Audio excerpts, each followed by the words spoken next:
Cara keempat adalah as-shaghair, dosa-dosa kecil.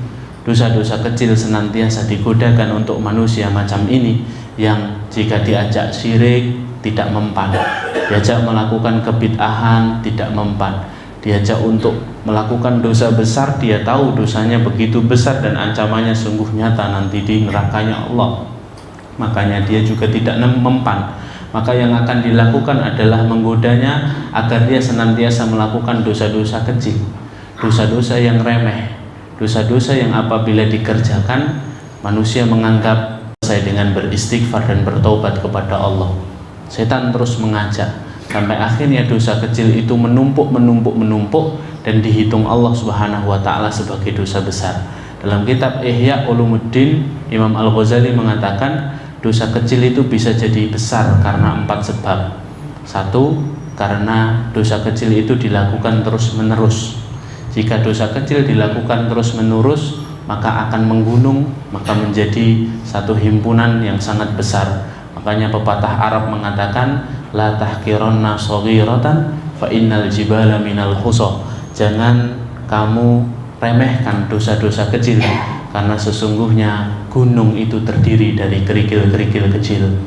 Gunung dari kerikil-kerikil kecil yang banyak, karena dilakukan terus-menerus sampai akhirnya membesar seperti gunung. Maka inilah yang harus dijaga. Dosa kecil bisa menjadi besar apabila dilakukan terus-menerus. Kata Imam Al-Ghazali yang kedua, dosa kecil bisa jadi besar ketika diremeh-remehkan.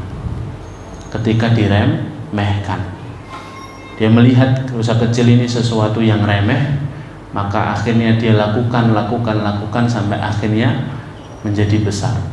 Yang ketiga, kalau dipamer-pamerkan. Kata Rasulullah dalam sebuah hadis yang sahih, kullu ummati mu'afina illal mujahirin. Semua umatku akan diampuni kecuali orang yang pamer dosa.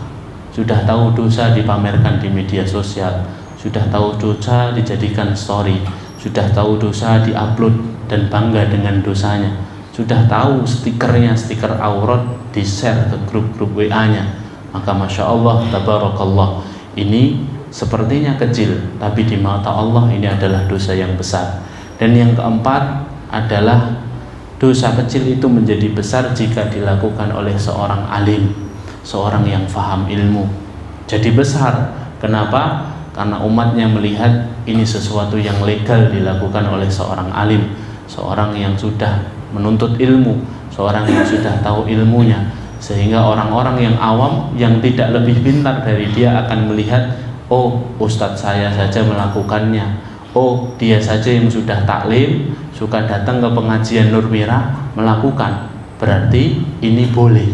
Akhirnya jadi dosa jariyah, hadirin. Makanya dosa kecil tersebut karena 4 sebab ini menjadi besar di mata Allah Azza wa Jalla.